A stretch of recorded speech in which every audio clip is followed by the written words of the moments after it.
I'd been living quiet out on my spread for near 7 years, long enough that even the coyotes treated me like one of their own. Folks in town said Porterdale was more ghost than man, some half-broke cowhand too stubborn to admit he had no use left in the world. I didn't much mind their talk. Better to let men laugh at your silence than to waste breath proving 'em wrong. My ranch wasn't much, but it was mine, and every busted fence post or leaning beam felt truer to me than all the noisy saloons and church pews in that dusty town. So when the wagon rattled up my drive that morning, I knew mischief had finally found its way over the hill. 3 men hopped down. Jerome Yates with his swagger, Curtis Bell with his smirk, and Otis Crane with that wet laugh he used like a knife. They didn't even wait for me to reach the gate before they were hollering. "Got you a bride, Porter," Jerome crowed, and Curtis gave a whoop like a rooster. The woman stepped down from the wagon bed without help, her long braid catching the wind like a banner. Skin coppered by sun, eyes dark as burned mesquite, she was Apache, dressed in a plain calico that looked borrowed, not bought. She didn't lower her gaze, not once, though those 3 fools expected her to shrink. "This here's Ayanna," Oda said, grinning. "She's all yours." It struck me clear what their game was.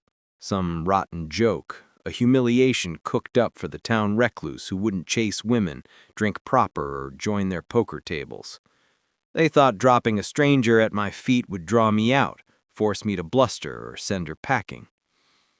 But Ayanna didn't act the part. She took one slow look over my land, at the barn, the house, the corral half sunk with weeds, like a buyer appraising stock.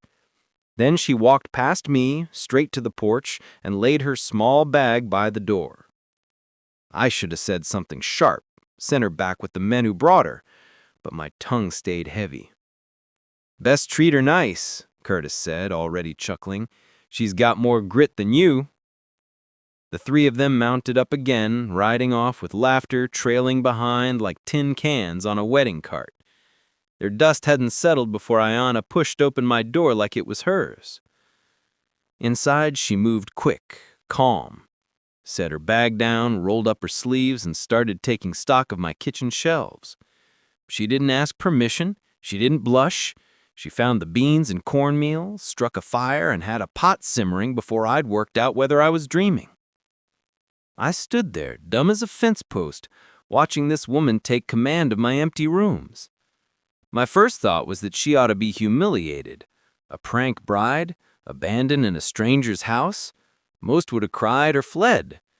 Instead, she carried herself like the joke was theirs to choke on, not hers.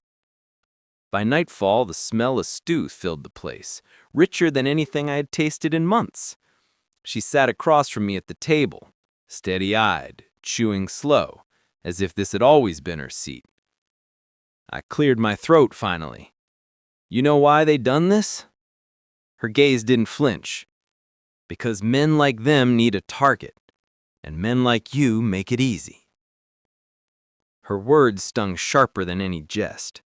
I wanted to demand what she meant, why she hadn't refused their cruelty, but the way she spoke, low, certain, made it plain she'd already decided she wasn't leaving. That night, as I lay in my bunk, I couldn't shake the sound of her voice or the steady clatter of her unpacking in the next room. It weren't shame I felt, nor anger. It was confusion and a creeping sense that I wasn't the master of my own house anymore. Ayanna came as a joke, but it was me left wondering who the fool really was. By the time the sun slid down behind the cottonwoods, my ranch no longer felt like the same place. Smoke curled from the chimney, dishes rattled in the washpan, and Ayanna's steady footsteps moved across my floorboards like they had always belonged there. I sat on the porch rail, pipe cold in my hand, listening to her hum some tune low in her throat while she kneaded bread. It wasn't the sort of sound you expect from a woman abandoned as a joke.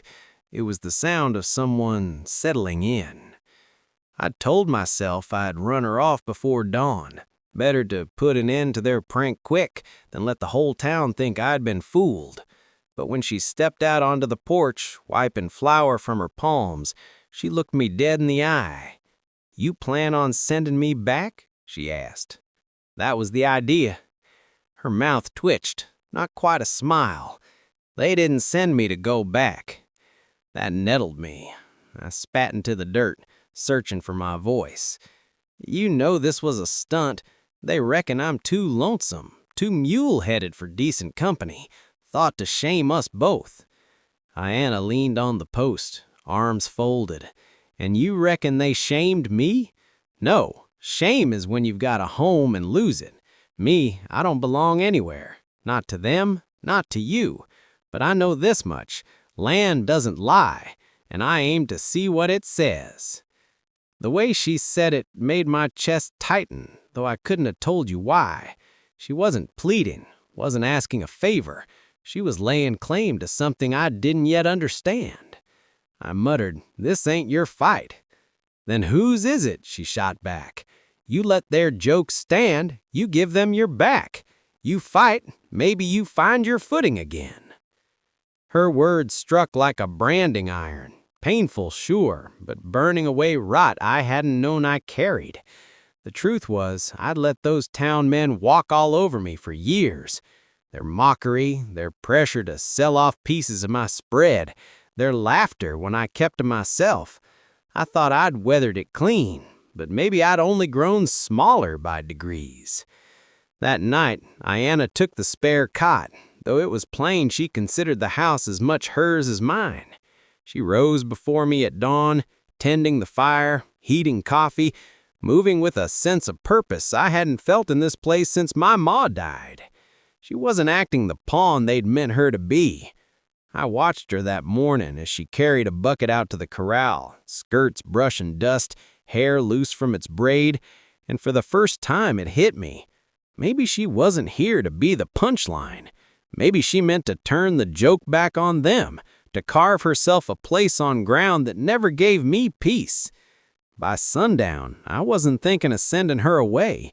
I was thinking of what storm she might have brought to my doorstep, and why I couldn't stop myself from letting it roll over me. Come first light, I found her out back, swinging an axe through oak like it owed her money. Chips flew, sweat ran down her temples, and every strike rang solid as church bells. My woodpile had been a leaning disgrace for months, but in a single morning she set it right.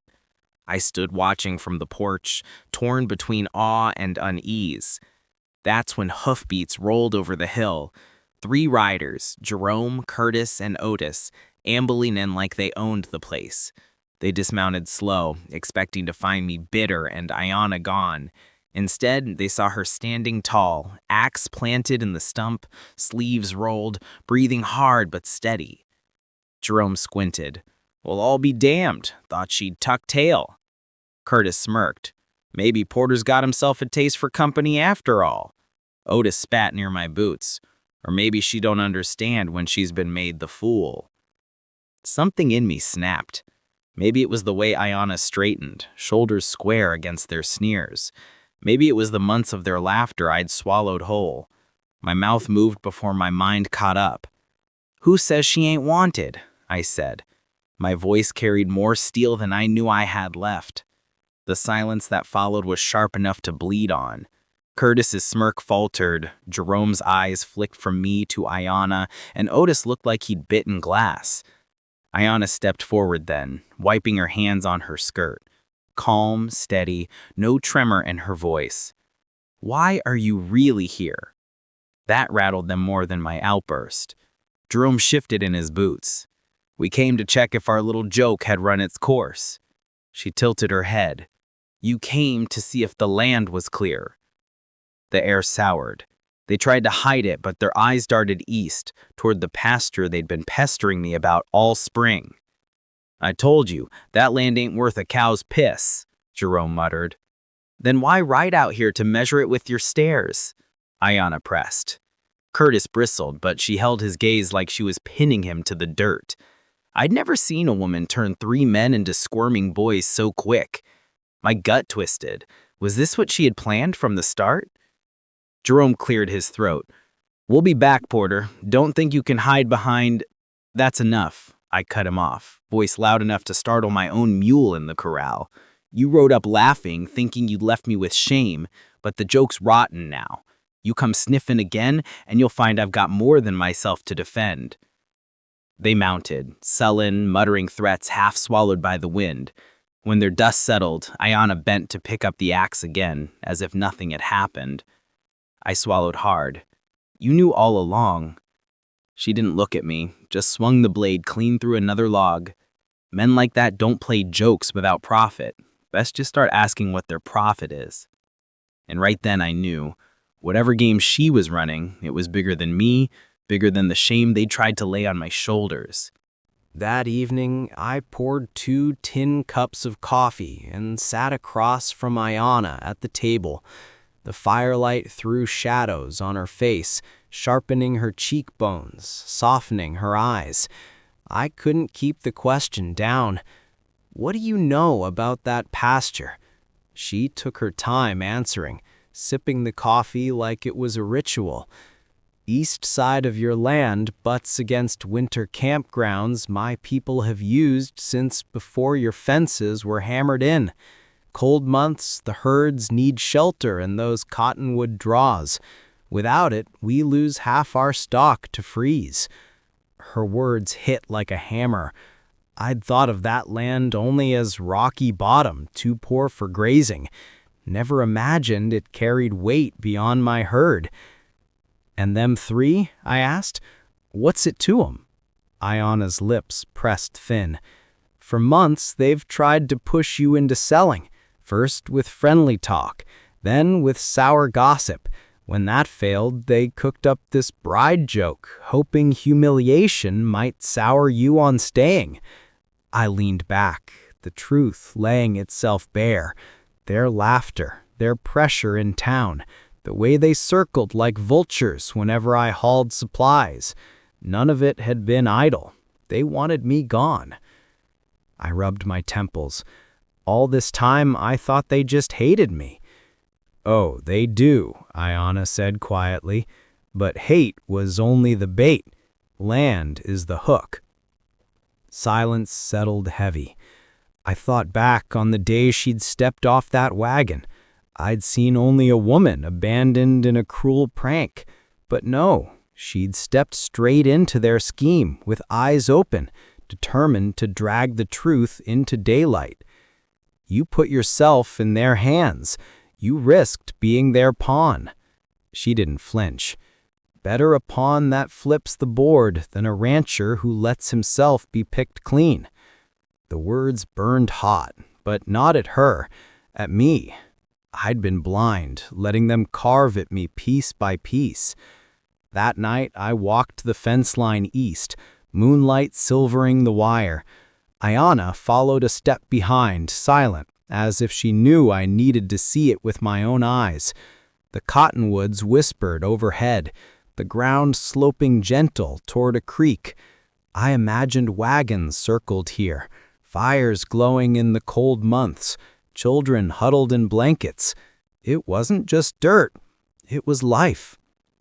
When we reached the far post, she set her hand on the top rail. "This land is more than yours, Porter, but they'd strip it bare for cattle they never earned." Her gaze cut into me, steady as the moonlight. "So, will you stand or will you fold?" I breathed deep, tasting dust and pine, and felt something I hadn't in years, resolve. "They'll get nothing. Not a foot, not a fence post." Ayanna's shoulders eased, just a fraction. "Then we are bound together now. Your fight is mine, and mine is yours." For the first time since this joke began, I felt taller in my own boots. Whatever storm was coming, I wouldn't be facing it alone. The next week, Ayanna and I set to mending the eastern fence. Sun beat down hard, sweat slicking our shirts, wire biting our gloves. We worked without much talk, yet the rhythm felt near like kinship. Her hands were quick, sure, not the fumbling of someone new to ranch work. She moved as though she'd studied every post, every weak place, before I'd even noticed them. By noon, we paused in the shade of a cottonwood, canteens half empty. I finally asked what had gnawed at me since the day she arrived. Why? My voice cracked harsher than I meant. Why put yourself in the middle of this fight? You could have just warned me and kept your name clear. She looked down at the dirt, drawing a line with her boot heel. Because words from me carry no weight in your town. They call me savage, thief, worse. If I came shouting their scheme, I'd be branded liar before my mouth closed. The bitterness in her tone cut deep. I knew she spoke plain truth. So you risked being laughed at? Cast out? I risked more than laughter. Her gaze snapped up, sharp as flint. Those men don't stop at jokes. You think it's just your land? No. They've been running cattle across my people's trails for months, branding strays as their own, rustling, hiding it behind smoke and laughter. I stepped into their prank to drag the bigger crime into the light. Her words left me hollow. I'd heard whispers of rustling, but chalked it to frontier rumor. Now it tangled with my own shame, my own land. You gamble heavy, I muttered. Ayana nodded. And I don't gamble alone. She leaned forward, voice low, fierce. I volunteered myself as yours, not as their pawn, not as their victim, as proof. Together we're harder to bury than apart. The confession hung between us, raw as open sky. For a long while I said nothing, just listened to the wind thread through branches. When we rose again, there was something different in the way we worked. Not just partners patching fence, but two souls tied to the same stake. Each hammer strike rang louder. Each pulled wire tighter, as though the fence wasn't just wood and steel, but a line we dared the world to cross. By dusk, I felt her burden on my shoulders too. Whatever worst thing lay beneath this prank, it was coming. And for the first time in years, I wasn't just defending my land. I was defending her gamble, her name, her people's survival. We finished the line in silence, side by side, the setting sun painting the prairie blood red. And I knew we were past the point of turning back. The days rolled steady until one noon a dust cloud rose on the horizon, thick as gun smoke. I shaded my eyes, heart tightening when I caught sight of riders, 4, maybe 5, bearing down with authority.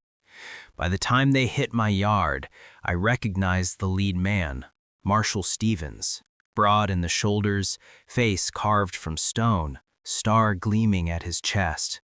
2 deputies flanked him, rifles slung casual but ready. "Porterdale," Stevens called, voice rough as gravel. "Need a word." I nodded, throat dry, and stepped down from the porch. Ayana appeared at my side before I could speak, hands steady, gaze sharper than any rifle. "We're chasing cattle rustlers," Stevens said without preamble. "Heard talk they've been moving stock through Apache land, cutting brands, running herds east. You seen anything?" My mouth opened, but Ayana's voice cut through first, clear, calm, dangerous. "Jerome Yates, Curtis Bell, Otis Crane. They've been driving stolen cattle across our trails for months. I've watched them." Stevens turned, sizing her up. "And you are?" "A witness," she said, chin high. The deputies shifted, exchanging glances. The weight of her words pulled tight around us, thicker than the heat. My gut clenched, knowing what it meant to speak a name against white men in this territory.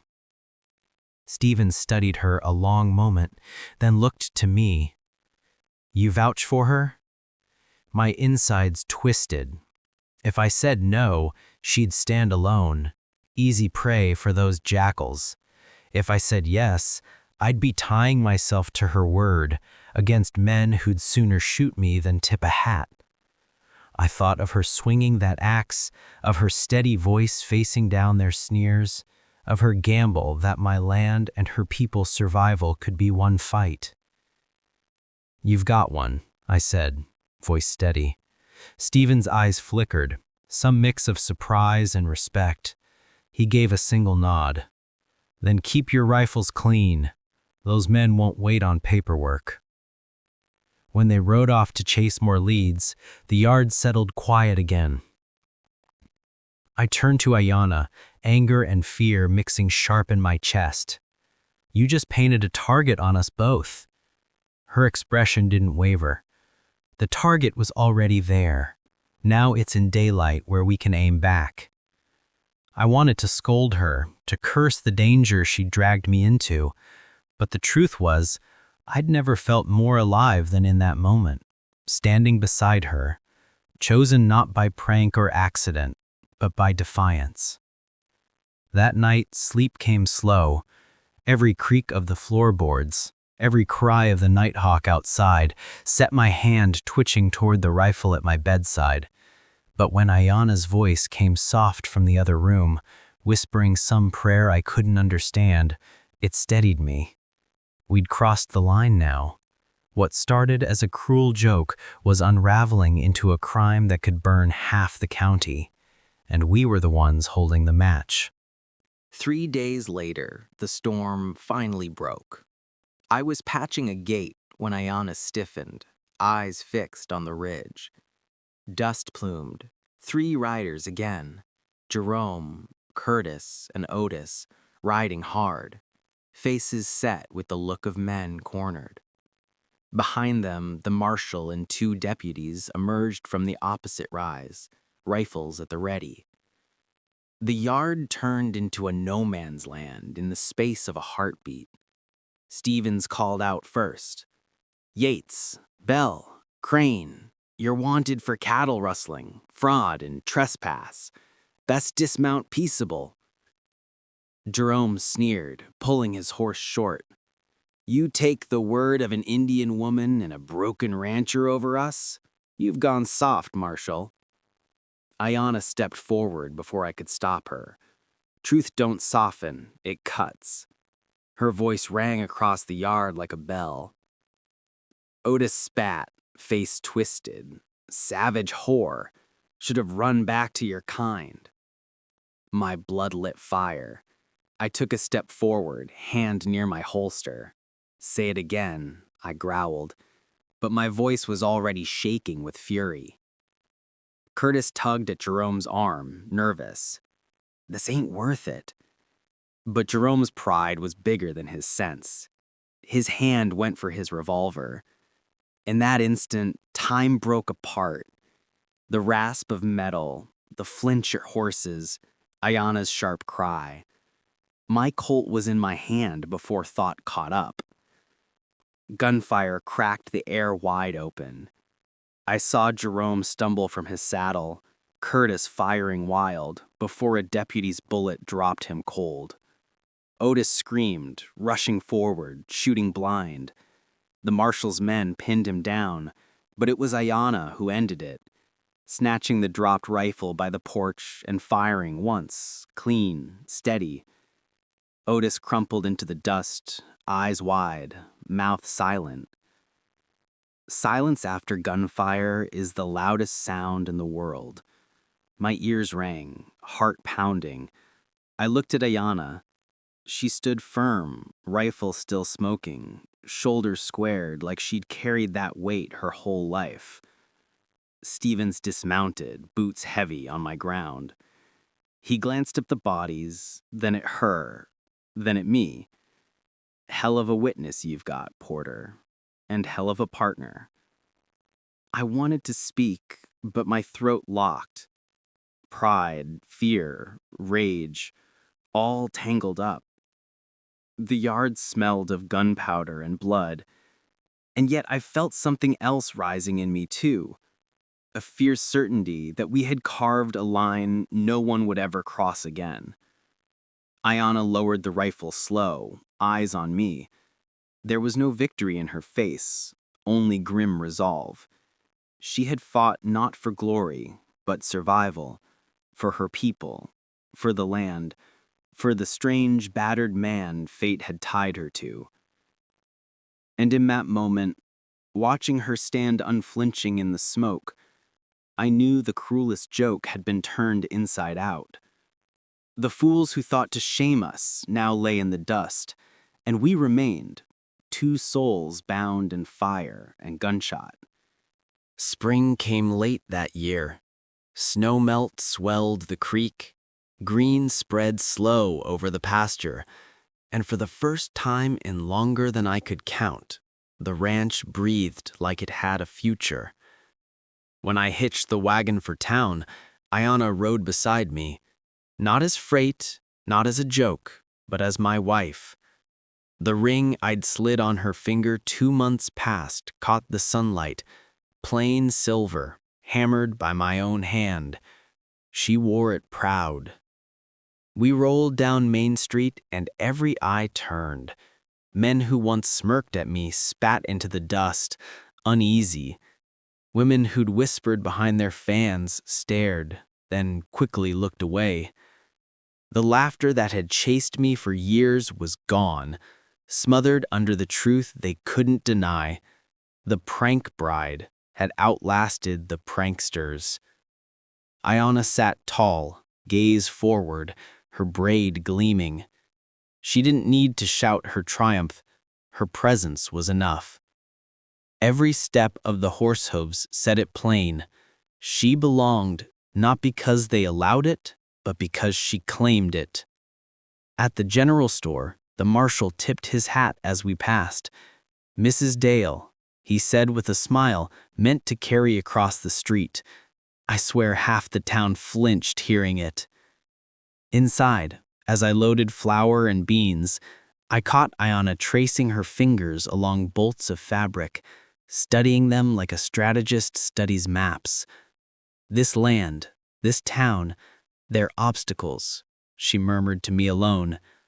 "But my grandmother taught me, you find the right obstacle, and you make it your partner." She looked up then, eyes fierce with something deeper than pride. And I chose right. My throat tightened, and all I could do was nod. By sundown, we were back on the porch, watching smoke rise from the chimney, listening to the creek rush. The scars of the gunfight still marked the dirt, but now they felt less like wounds and more like proof. I took her hand. "We rebuild," I said, words rough but steady. "Together," she finished. The world had tried to make us a joke, but the punchline was ours, carved in land and blood, sealed in vows no prankster could undo.